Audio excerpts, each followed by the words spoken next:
Bom, gente, então a gente vai começar a monitoria disto. A gente vai começar revisando o conteúdo que vocês já tiveram até agora. No caso, até o dia 18, que foi a parte antes de embriologia. Que eu vou trabalhar e depois o Roger começa trabalhando embriologia. Então, monitoria. O livro base da disciplina é o Junqueira, né? Foi nele que a gente vai se basear nas monitorias, além das imagens que a gente pega de outras universidades ou do próprio estoque da Universidade da UBRA. A gente vai começar então falando da diferença de citologia e histologia. Cito significa célula, então quando a gente fala de citologia, a gente está falando do estudo das células. Histologia, isto significa tecido, então histologia a gente está falando do estudo do tecido. Aqui, numa lâmina citológica, a gente pode ver diferentes células de um mesmo tipo. Aqui, no caso, é células do sangue, hemácias e granulócitos. A técnica aqui é o esfregaço, então se coloca o sangue na lâmina e espalha ele. E nesse caso a gente só consegue ver as células soltas na lâmina. Na histologia é uma técnica um pouco mais apurada. A gente consegue ver diferentes tecidos, não só células, claro que várias células formam um tecido, né? Mas a gente consegue ver o tecido inteiro e diferentes tecidos. Aqui, ó, tecido epitelial, por exemplo, essa camada mais de cima, apontada para o lúmen. Lúmen é toda a parte branca voltada para o meio em que não vai ter nenhum tecido. Por exemplo, aqui na traqueia, o lúmen da traqueia vai ser onde passa o ar. Aqui, então, o tecido epitelial. Embaixo dele vai ter tecido conjuntivo. Às vezes, a gente pode ver células de tecido adiposo. Então, aqui o lúmen, tecido epitelial, tecido conjuntivo. Entre o tecido epitelial e o tecido conjuntivo, a gente vai ter uma lâmina basal, que é o que separa esses dois epitélios. Aqui em cima, nesse caso, a gente vai ter os cílios, que vão ser originados lá com os microtúbulos.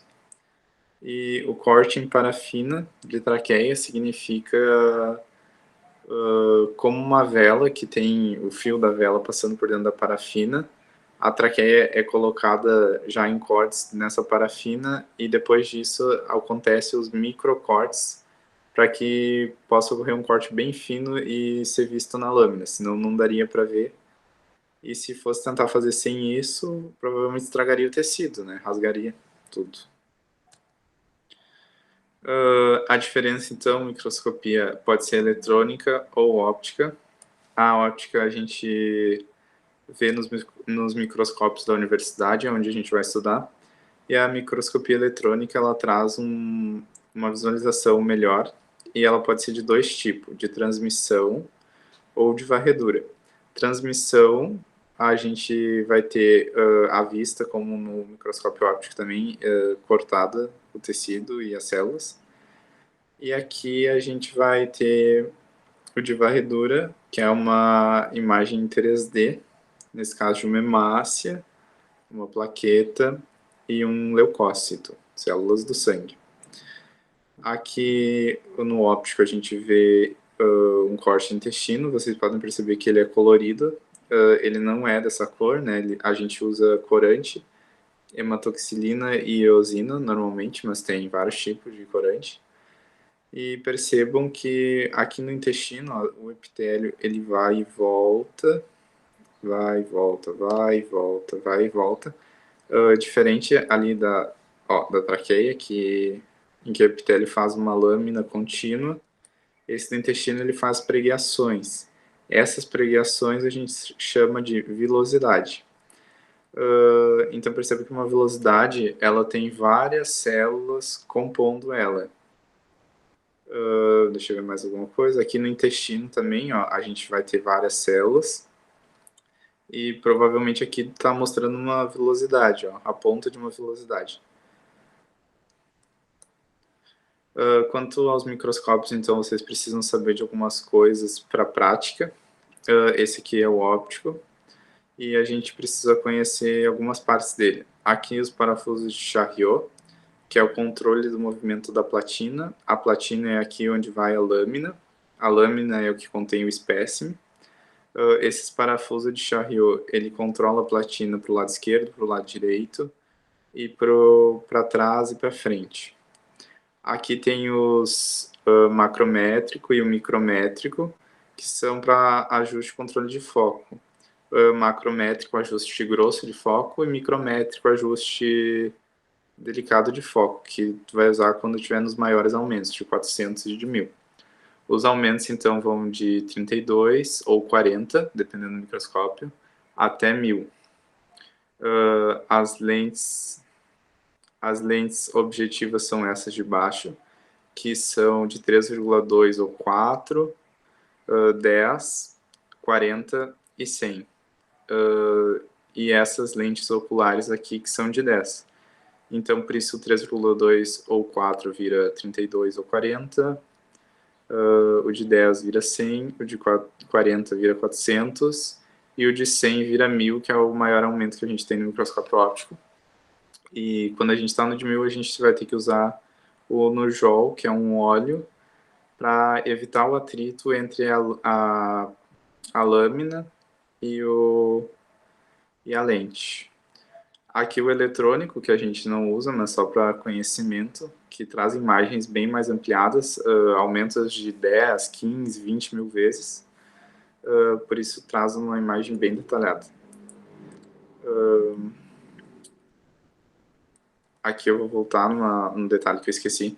Quando a gente tem a lâmina histológica, nessa lâmina citológica a gente só espalha as células, como eu disse. Na lâmina histológica, como vai ter toda essa técnica na parafina, também vai ter uma lamínula, que é uma pequena lâmina que vai em cima desse tecido depois da lâmina. Lâmina, tecido, lamínula, que vai ajudar na fixação.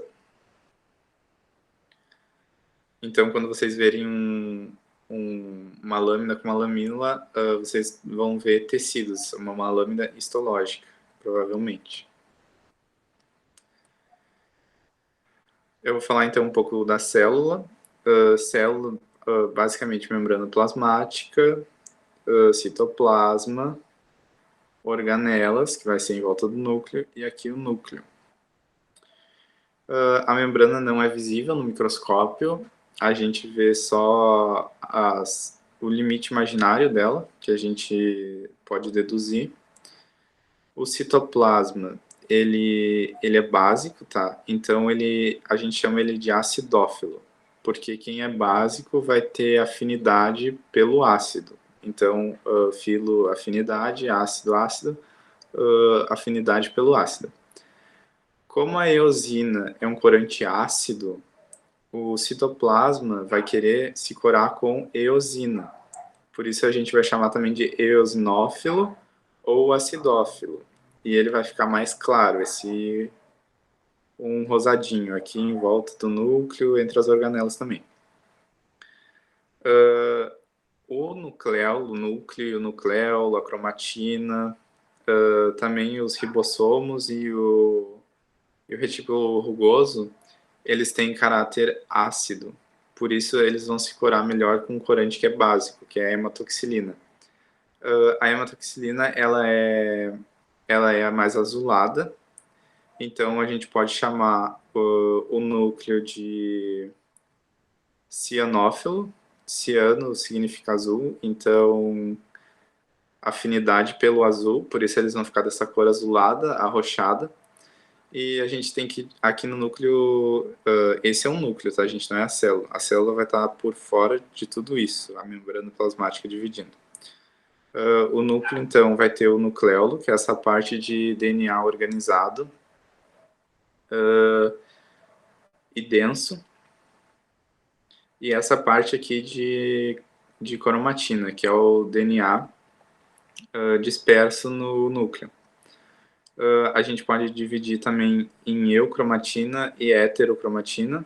A heterocromatina é quando essa cromatina dispersa ela está em grânulos mais condensados, a gente consegue ver mais roxinho, e a eucromatina quando ela está bem fraquinha, assim, bem dispersa. O núcleo ele é poroso, tá? Os ribossomos primários vão ser produzidos aqui no nucleolo e eles saem justamente por esses poros para o citoplasma depois. Também tem a cariolinfa. A cariolinfa seria como ou nucleoplasma, desculpa, seria como o citoplasma. O citoplasma, né, o citosol, é o líquido que está em volta de todas as organelas do núcleo. E na mesma ideia, o nucleoplasma é o líquido que fica aqui dentro do núcleo, ou cariolinfa também pode ser chamado, que envolve a cromatina, o nucleolo e as outras estruturas que ficam aqui. Aqui, então, no microscópio óptico, a gente pode ver, aqui é um corte de fígado, tá? As células do fígado são chamadas hepatócitos. Elas formam, aqui a gente pode ver o limite imaginário delas, ó. Aqui uma que eu circulei, aqui outra mais ou menos, aqui outra. E a gente pode ver que elas formam cordões. E aqui nesse espaço branco vai ser canais onde vão passar veias, artérias. Na verdade não são arteríolas, vênulas, que são mais capilares, bem fininhos. E ductos linfáticos. Aqui no meio a gente pode ver o núcleo. O núcleo é toda estrutura, não é essa parte mais densa aqui. A parte mais densa é o nucleolo. Aqui essa parte branquinha que envolve o nucleolo, cariolinfa, o nucleoplasma.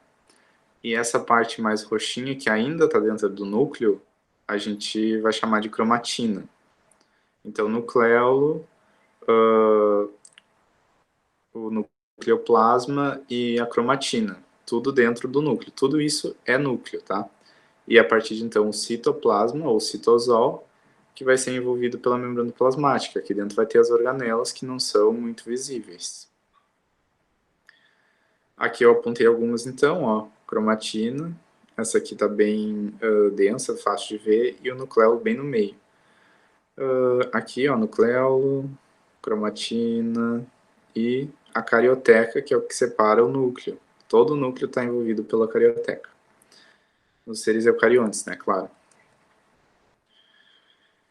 Aqui é a membrana plasmática, que vocês vão trabalhar em fisiologia também, alguma coisa. Ela envolve a célula, então, e ela é formada por uma bicamada fosfolipídica. Isso aqui é um fosfolipídio, então, e ele é formado pela cabeça polar de grupo fosfato e a cauda lipídica, que é apolar. Normalmente, então, moléculas que passam por ele são moléculas muito pequenas ou moléculas apolares. Aqui também tem moléculas de colesterol. Essas moléculas de colesterol dão estabilidade para a membrana. Aqui existem diversos tipos de proteínas. Proteínas intrínsecas, proteínas transmembranas, proteínas periféricas. E aqui em cima, lipídios. Esses lipídios estão conectados ou com proteínas ou diretamente com os lipídios, daí a gente chama de, por exemplo, glicoproteína ou glicolipídio, quando está conectado com lipídio. E toda essa parte glicídica de açúcar a gente vai chamar de glicocálix. Aqui um microtúbulo, que é da parte interna já do citosol, que vai dar a estrutura da célula, mas a gente vai ver isso depois. A regulação, então, a regulação do que entra e o que sai acontece pela membrana. Pode acontecer justamente por esses canais de proteína. Essas proteínas transmembranas formam canais.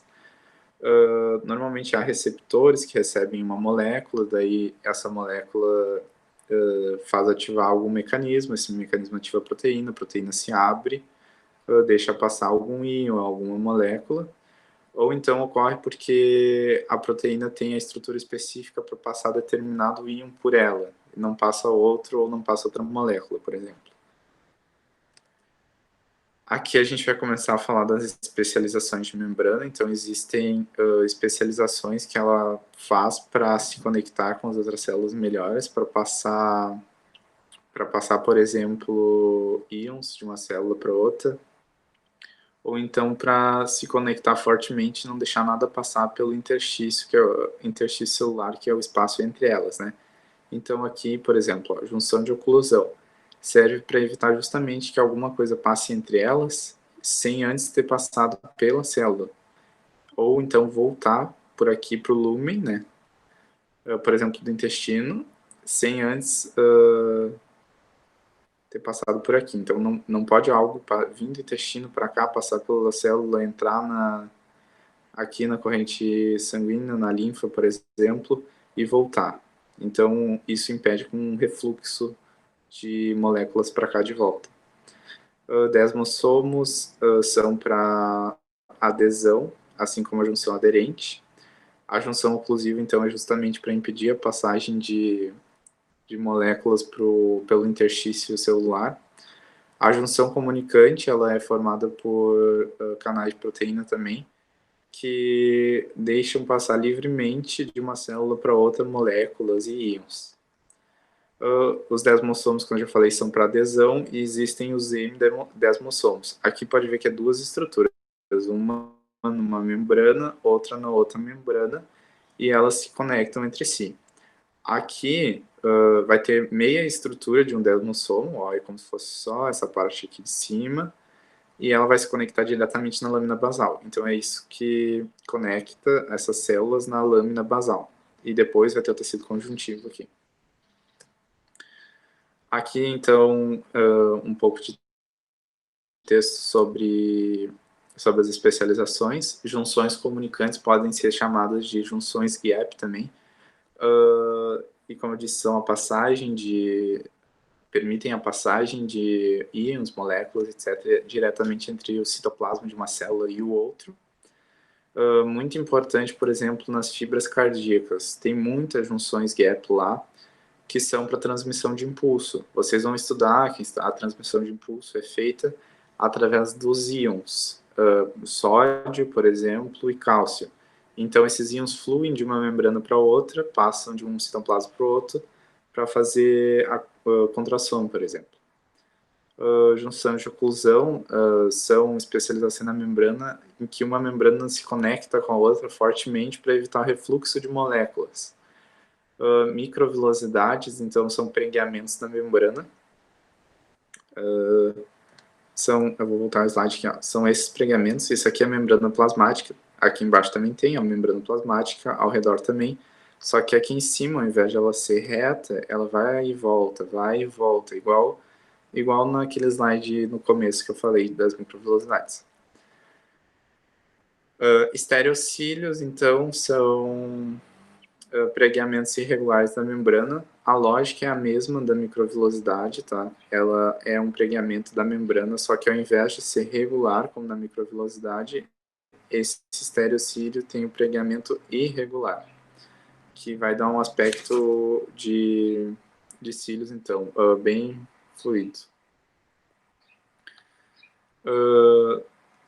Os desmossomos, como eu disse, são duas estruturas em diferentes membranas que fazem a conexão entre as células. O M-desmossomos é a metade de um desmossomos que conecta a célula na membrana basal. E o glicocálice é aquela camada lipídica camada glicídica, desculpa, que fica em cima da membrana plasmática. Aqui, cadê meu mouse? Aqui. Aqui é epidídimo, tecido epitelial, e aqui a gente vê os estereocílios, que eles são bem longos, compridos assim, e a estrutura deles é de membrana plasmática, porque é dobramentos da membrana.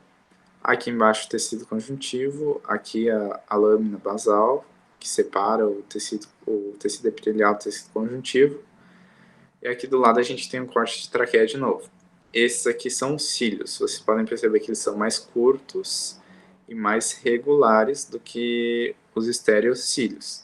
e a composição é totalmente diferente, porque eles são feitos de de microtúbulos, desculpa, que vêm lá de dentro do citoplasma e formam cílios. Aqui, na microscopia eletrônica, dá para ver a estrutura de um cílios em corte axial, que é um corte no meio dos cílios. Eles são formados pelos microtúbulos, então cada coisinha, cada bolinha aqui, esse redondinho, é um microtúbulo. Então são 9 pares, 1, 2, 3, 4, 5, 6, 7, 8, 9, e mais um ao centro, mais um par ao centro. Aqui os desmossomos, vistos em microscopia eletrônica, vocês podem ver uma estrutura numa membrana, uma estrutura na outra, e as duas vão se conectar ali, fazendo uma adesão. E o endesmossomos também, que é a conexão de meio das mossomos, no caso, com a lâmina basal. Essa lâmina basal aqui que separa o tecido epitelial do conjuntivo. As junções gap, que são as junções comunicantes, né? Que passam aqui, ó, íons e pequenas moléculas que atravessam de um citoplasma para o outro. Uma conexão proteica na membrana plasmática. E aqui do lado esquerdo a gente vê fibras cardíacas, músculo cardíaco, e elas são extremamente conectadas, elas têm dobramentos entre si que fazem elas ficarem bem unidas, e várias junções gap que passam os íons para fazer impulso nervoso. Mas o foco aqui é vocês verem as especializações, que são as junções gap, os desmossomos, junções de oclusão. Vocês não precisam saber exatamente o tecido e onde e para que exatamente que serve, por exemplo, o impulso elétrico. Vocês precisam saber que é para passagem de íons pequenos por moléculas. Aqui, ó, junções de oclusão. E aqui é um interócito. Aqui o lúmen é onde passa o alimento, no caso, depois de ter passado pelo estômago. E é os microvílulos que vão ajudar na absorção. Isso aumenta a área de absorção, tá? Para isso que ele serve. E as velocidades também. E daí essas moléculas entram, passam pela célula, sofrem os mecanismos que tem que sofrer e saem lá na lâmina basal e vão para a linfa. Por exemplo, a gordura. Não seria bom que essa gordura refluísse pelo interstício para cá. Então, é por isso que tem as junções de oclusão. Aqui, né, como eu já disse, são os interócitos, células microviladas. E aqui no outro lado direito a gente pode ver também junções de oclusão no microscópio eletrônico. Vocês podem ver que é a conexão de uma membrana plasmática com a outra, fazendo um fechamento do interstício. Então não tem como ter passagem por meio dessas duas células. Aqui, de novo, vilosidade, intestino, formando aqui o tecido epitelial, nesse rosinha. Bem no meio desse rosa tem o tecido conjuntivo. Não esqueçam que o tecido conjuntivo é embaixo do epitelial, separado pela lâmina basal. Então o tecido epitelial vai, volta, vai, volta, vai, volta, assim como o tecido conjuntivo vai no meio deles também. E a lâmina basal igual, embaixo do tecido epitelial. Além disso, essas pregações às vezes formam criptas, que daí é o tecido epitelial que vai lá para baixo, e cada célula que forma essa vilosidade, isso é uma vilosidade, tá? Formada por várias células, e cada célula tem a sua microvilosidade, que é a membrana plasmática da própria célula pregueada. Aqui daí é submucosa e muscular, todo o tecido do trato gastrointestinal que vocês ainda vão estudar, não precisa saber agora. E o citoesqueleto, que é o que dá firmeza, estrutura, estabilidade para a célula, para ela ter o formato que ela tem, para poder se movimentar também. Microfilamentos são filamentos de actina, são renováveis e móveis, e ela está ligada principalmente à locomoção, e, por exemplo, no músculo, em parceria com a miosina, ela faz a contração. Opa. Os microtúbulos, eles formam os centríolos, tá? Eles são formados por vários dímeros, e os filamentos intermediários são os filamentos que ficam entre os microtúbulos e os filamentos de actina. Por exemplo, a proteínas queratina, que formam esses canais que são como cabos de aço bem fortes que dão sustentação à célula. Tá, estrutura e formato, eu já falei. Atuam como carreador de organelas. Se vocês lembrarem, os centríolos que são formados pelos microtúbulos, esses microtúbulos eles se estendem pela célula e formam um fuso mitótico, que vai separar o núcleo e o DNA em dois, né? E vai fazer a mitose ou meiose. Além disso, dá sustentação para aquelas outras estruturas que a gente já viu, como a vilosidade, a microvilosidade, desculpa, ela é sustentada pelos filamentos de actina, que eu vou mostrar logo. Aqui, ó, filamentos de actina, esse é um microfilamento, essas bolinhas, cada uma é uma proteína de actina, várias juntas formam um filamento, que vai ser essa dupla hélice, vamos dizer assim. Os filamentos intermediários, que são polímeros proteicos, por exemplo, como a queratina, que formam cabos bem fortes de sustentação. Aqui são microtúbulos.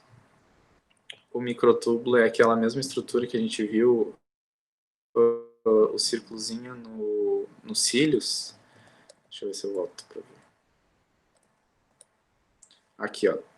Essa estrutura aqui, esse parzinho, cada círculozinho desse é a mesma coisa que isso aqui, ó, formado por diferentes tubulinas. Tubulina é esse dímero, que são duas estruturazinhas proteicas, e várias dessas, ó, formam um cordão que junto com o outro vai formar um microtúbulo. Aqui é a organização de onde ela fica dentro da célula, então cada estrutura. Aqui os filamentos intermediários, que são aquelas proteínas mais grossas, por exemplo, de queratina, que dão sustentação forte à célula, como cabos de aço, vão ficar mais ou menos no meio da célula. Esses microtúbulos, que são parte do centríolo, que fazem a formação do centríolo, dos cílios, eles ficam mais ao centro, então, né, bem no meio da célula. E os filamentos de actina, ou microfilamentos, eles ficam na periferia celular, que a gente pode chamar de córtex. E eles, como eu disse, vão dar sustentação ao microvírus, porque como é uma extensão da membrana plasmática, se vocês lembrarem, esses filamentos também acompanham a microvilosidade. Os centríolos, então, eles são formados por 9 trincas de microtúbulos. Isso aqui, ó, é um microtúbulo, lembrando, microtúbulo redondinho, formado pelos dímeros de tubulina. Então, 3 microtúbulos aqui, 9 trios, e entre eles, o que liga um trio no outro vai ser proteína, tá? Que a gente pode chamar de fibra proteica ou ligação proteica, ligação de proteína. E eles vão dar origem aos cílios e flagelos, quando eles são corpúsculos basais, que é uma unidade dessa, tá, gente? E lembrando, aqui são 9 trios. Nos cílios e flagelo, eles vão dar origem a 9 pares, mais 2 no centro. E também formam o fuso mitótico quando ele está como centrosomo. Centrosomos são dois centríolos, duas estruturas dessa aqui que vão desencadear o fuso mitótico a partir da extensão dos microtúbulos. Complexo de Golgi, então, dividido em face cis e face trans. A face cis ela vai receber algumas moléculas através de vesículas para serem transformadas, serem ajustadas, digamos assim, para serem liberadas para fora da célula. E a face trans, que é de onde se formam as vesículas para a saída da célula.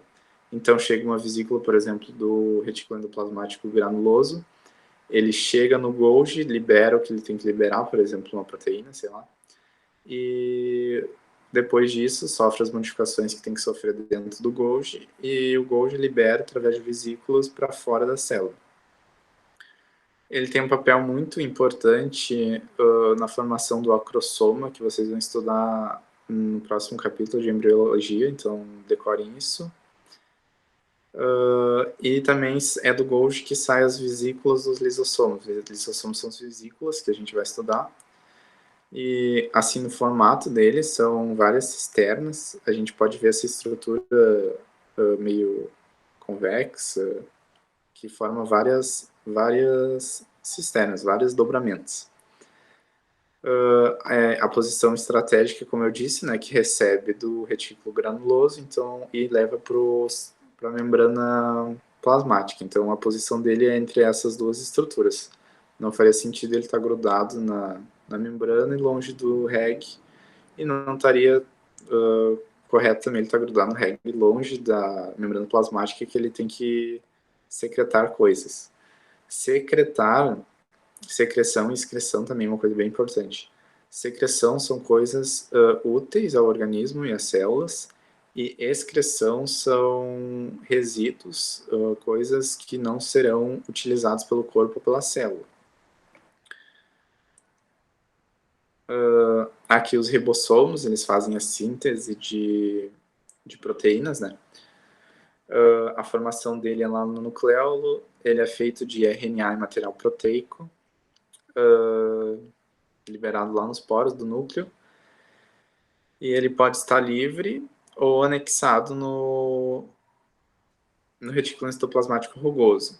O que acontece? Efetivamente, o ribossomo ele monta a proteína, lembrando lá do processo de transcrição lá do DNA, e depois de tradução para a proteína, ele monta a cadeia de aminoácidos, e o retículo endoplasmático rugoso, que está anexado, na verdade o ribossomo está anexado ao granuloso, essa proteína formada de vários aminoácidos vai entrar no retículo endoplasmático granuloso e vai sofrer diversas modificações, porque uma sequência de aminoácidos não vai ser uma proteína útil, ela precisa sofrer dobramentos, anexos, por exemplo, vários filamentos desses precisam ser conectados para formar uma proteína ativa, senão ela fica inativa.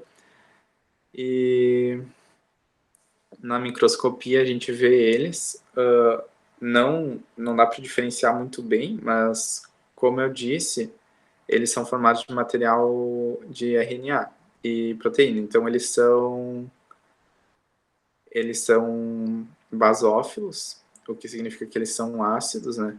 Porque é o ácido nucleico, e vão corar bem com hematoxilina, que é o corante básico. Então, quando vocês verem uma cor mais arroxeada, não se vê exatamente as organelas, né, mas essas manchas roxas, assim, mais fortes, são retículo endoplasmático granuloso e ribossomos anexados a eles. Esse aqui é um ácido pancreático, tá? O pâncreas é uma glândula endócrina e exócrina que vai liberar muita substância, então tem REG e ribossomo bem desenvolvido, e por isso tem uma coloração muito boa e a gente consegue ver. Aqui são várias células, os núcleos, e aqui o centro que vai, a secreção vai sair para esse centro e vai por canais chegar lá para fora do pâncreas. O endoplasmático granular, então, ele está envolvido na síntese de fosfolipídio, síntese de proteínas integrais na membrana e montagem de proteínas com várias cadeias polipeptídicas. Como eu disse, a montagem efetiva da proteína ela é feita pelo ribossomo, que traz os aminoácidos e monta a cadeia. mas essa cadeia não significa que ela vai ser uma proteína útil. Então, o retículo endoplasmático granular faz esses ajustes da proteína para que ela se torne uma proteína ativa. Por exemplo, várias cadeias polipeptídicas, o que significa que várias cadeias montadas por aqueles ribossomos vão se conectar uma na outra de diferentes formas e vão formar a proteína. O corpo não estoca proteína, tá? Então, ele vai servir como armazenamento só provisório das proteínas que vão ser secretadas. As proteínas produzidas pelos ribossomos sofrem reações dentro do REG, aquilo que eu falei. A sequência não significa que vai ser de ribossomos, a sequência de aminoácidos que o ribossomo fez não significa que tem uma proteína ativa. Então, o endoplasmático granular vai fazer essa preparação para que a proteína fique pronta. O retículo endoplasmático aglanular, então, ele é formado por vários tubos. Na microscopia eletrônica a gente vê ele em corte axial, tubos transversos, né, como se tivessem vários espacinhos. Faz metilação, conjugação e oxidação. Esses são processos que reduzem moléculas prejudiciais ao corpo e substâncias tóxicas. Por exemplo, quando a gente bebe, faz ingestão de álcool, vai ser degradado, o álcool vai ser oxidado no retículo endoplasmático granular. Participa da produção de hormônios esteroides, que tem origem lipídica no colesterol. Armazena cálcio no músculo para fazer a contração. Tem um estoque, por exemplo, fica armazenado um estoque de cálcio dentro desse retículo, que quando preciso vai ser liberado para fazer o processo de contração que vocês vão estudar mais adiante. A mitocôndria, então, ela é fundamental no processo de produzir energia a partir da oxidação de macromoléculas, como a glicose e os lipídios. Os lipídios na forma de ácido graxo. Vai ter todo o processo que vocês vão estudar lá na bioquímica, de formação de glicose, de oxidação da glicose a partir da glicólise, cadeia respiratória, etc. Possui dupla membrana também. Aqui, ó, aqui por fora vocês vão ter uma membrana e por dentro uma outra membrana que vai formar vários dobramentos, formando as cristas. É fundamental compreender essa estrutura, não muito para microscopia óptica, porque a gente não consegue ver isso, mas para entender os mecanismos depois de produção de ATP. ATP é produzindo porque lá na cadeia respiratória vai ter uma proteína chamada ATP sintase, acho que é ATP sintase, não me lembro muito bem agora, que com a passagem dos íons vai pegar a energia e transformar na forma de ATP. Os lisossomos são vesículas esféricas, como eu disse, produzidas lá pelo Golgi, que contém mais de 40 enzimas hidrolíticas que vão ajudar a destruir os invasores ou moléculas que são captadas pela célula. É abundante em células fagocitárias, como por exemplo os macrófagos, que vocês vão estudar. O macrófago é uma célula do sangue que serve de primeiro atacante contra invasores do organismo. É responsável pela digestão primária dos corpos estranhos, né? Como eu disse, esse macrófago, ele vai atacar, por exemplo, bactérias e outras partículas que entram no corpo que não são necessárias. O que acontece, então? A célula, a membrana plasmática da célula vai sofrer uma invaginação e vai englobar aquela estrutura que está do lado de fora dela. Essa vesícula formada pela membrana plasmática a gente chama de fagossomo. O fagossomo ele vai se fundir com a membrana do lisossomo e vai formar uma vesícula só. essa vesícula digestória, então essas moléculas e enzimas que estão dentro do lisossomo vão entrar em contato com as bactérias ou outras substâncias que são captadas e elas vão ser destruídas e vão ser ou mandados para fora da célula de novo para eliminação, né? Nesse caso é excreção, quando não serve para a célula, ou então a célula vai reaproveitar de alguma forma os resíduos que são produzidos pelo lisossomo. Aqui embaixo tem uma célula, um dos resíduos, tá, é a lipofluxina.